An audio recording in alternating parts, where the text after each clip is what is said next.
సుమన్ టీవీలో మీ business promotions కోసం ఈ కింది నెంబర్ను సంప్రదించగలరు.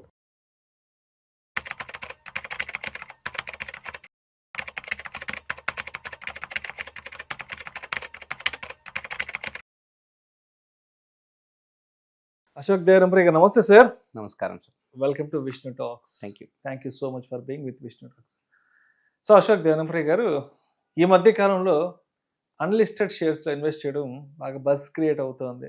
చాలామంది అన్లిస్టెడ్ షేర్స్లో మేము ఇన్వెస్ట్ చేస్తున్నాం, మీరు కూడా ఇన్వెస్ట్ చేయొచ్చు కదా, అండ్ సో కంపెనీ ఐపీఓకి రాబోతుంది, అది ఇది అంటే కొంత ఏదో ఒక రకమైన స్పెక్యులేషనో లేదంటే ఏదో సంథింగ్ జరుగుతుంది కదా.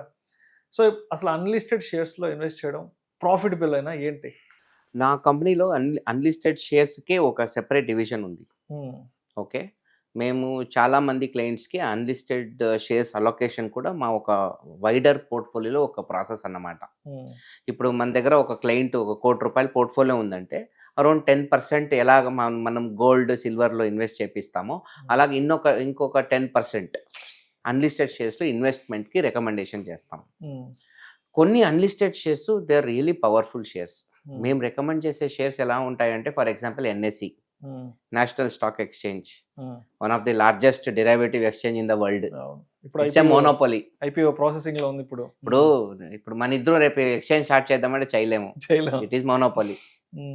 మన ఇద్దరు దగ్గర డబ్బులు వస్తే we might go and start a, for example ఇంకో ఎయిర్లైన్ కంపెనీ స్టార్ట్ చేయొచ్చు, రైట్? ఇంకో రైల్వే స్టేషన్ పెట్టేకాయలే.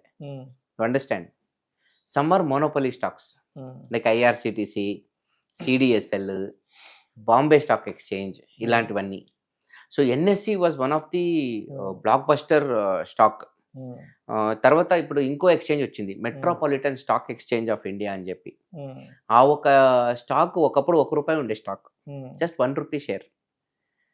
రీసెంట్గా జిరోదా నితిన్ కామత్ వచ్చి ఆ కంపెనీలో ఇన్వెస్ట్ చేశాడు. ఆ టైంలో ఆ షేరు దాదాపు ₹14కి వెళ్ళింది. In a span of just 1-2 months ₹1 నుంచి ₹14కి పోయింది ఆ షేరు. మళ్ళీ రీసెంట్గా ఇంకో ఇండెక్స్, ఇక ఎలాగా బిఎస్సికి సెన్సెక్స్, ఎన్ఎస్సికి నిఫ్టీ ఉందో అలాగే ఈ మెట్రోపాలిటన్ స్టాక్ ఎక్స్చేంజ్ ఇంకో ఇండెక్స్కి అప్రూవల్ ఇచ్చారు సెబీ వాళ్ళు. సో ఆ ఎక్స్చేంజ్ స్టాక్ కూడా ఇప్పుడు అన్లిస్టెడ్లో ఉంది. మేము జనరల్గా ఏం చేస్తామంటే, అన్లిస్టెడ్ వర్టికల్లో అన్ని కంపెనీలు మేము రికమెండ్ చేయం. Wheel only recommend very strong monopoly companies, safe, plus allocation is only 10%. ఎందుకంటే అన్లిస్టెడ్ కంపెనీస్లో ఒక పెద్ద ప్రాబ్లం ఉంది, విచ్ ఈస్ లిక్విడిటీ. ఇప్పుడు మీ దగ్గర ఒక 1000 షేర్లు ఉన్నాయనుకోండి, ఇన్ఫోసిస్, విప్రో, దాన్ని అమ్మాలంటే ఆన్లైన్ పోయి ఆర్డర్ పెడతారు, ఎగ్జిక్యూట్ అయిపోతుంది.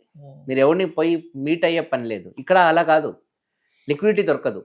మీరు ఆఫ్లైన్ ట్రాన్సాక్షన్ చేసుకోవాలి. హలో కావాలనా, ఫోన్ చేసి ఇంతకి ఇస్తావు, ఆ నెగోషియేషన్, అదొక ప్రాబ్లం.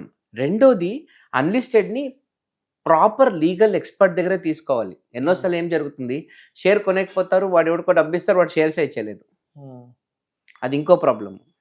మూడోది, పబ్లిక్లో లిస్టింగ్ కాని కంపెనీ కాబట్టి ఆ కంపెనీ యొక్క డీటెయిల్స్, ఇన్ఫర్మేషన్ పబ్లిక్ డొమైన్లో చాలా తక్కువ ఉంటాయి. ఆ ఒక financial statements, revenue, profit loss statement, balance sheet ఏం చెప్తా ఉంది, ఆ కంపెనీ ఎక్కడ ఇన్వెస్ట్ చేస్తున్నాడు, వాడు ఎందుకు డబ్బు రేస్ చేస్తాడు. అన్ని కంపెనీలు ఐపీఓ తర్వాతే మార్కెట్లోకి వచ్చేది, కానీ ఐపీఓ వచ్చేకు ముందు చాలా కంపెనీలు మంచి రేట్లల్లో మంచి డిస్కౌంటెడ్ ప్రైస్లు దొరుకుతాయి. కొన్ని షేర్స్ సూపర్ బ్లాక్ బస్టర్ అవుతాయి, కొన్ని అట్టర్ ఫ్లాప్ కూడా అవుతాయి.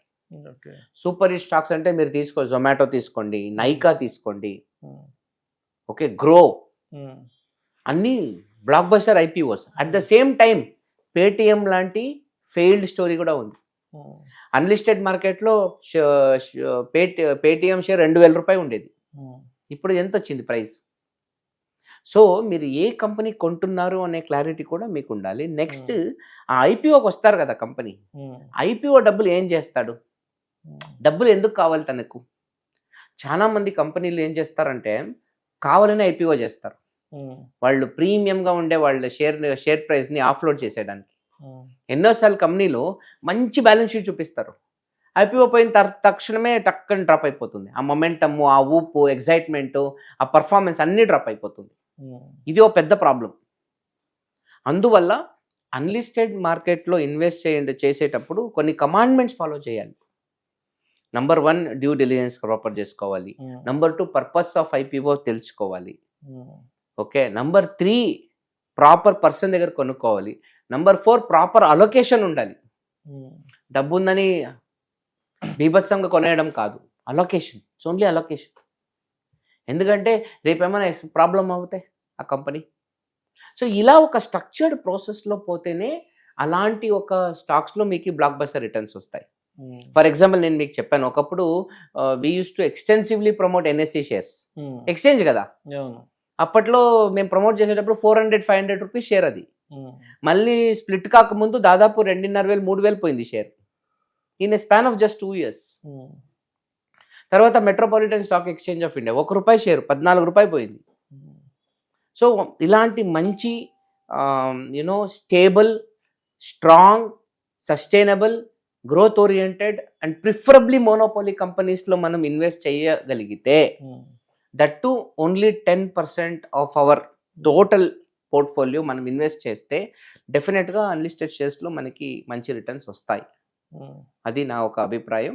అండ్ చాలా మంది క్లయింట్స్కి మా క్లయింట్స్ ఉన్నారు కదా, వాళ్ళందరికీ అన్లిస్టెడ్ ఎప్పుడు 10% అలొకేషన్ ప్లాన్ చేస్తాం మేము. 10% in unlisted, 10% in gold silver, 80% in equity. ఇలాంటి ఒక అలొకేషన్ ప్లానింగ్ సాధారణంగా మేము చేస్తాం. Thank you sir, thank you so much Ashok Devanapriya గారు. సో అన్లిస్టెడ్ షేర్స్లో ఇన్వెస్ట్ చేయొచ్చా, ఇన్వెస్ట్ చేయకూడదా, అండ్ చేసే ముందు తప్పనిసరిగా మన వైపు నుంచి ఎటువంటి విషయాలు తప్పనిసరిగా గుర్తుపెట్టుకోవాలి అనే అద్భుతమైన విషయాల గురించి మన ఆడియన్స్తో షేర్ చేసుకున్నాం. Thank you so much sir. Thank you so much.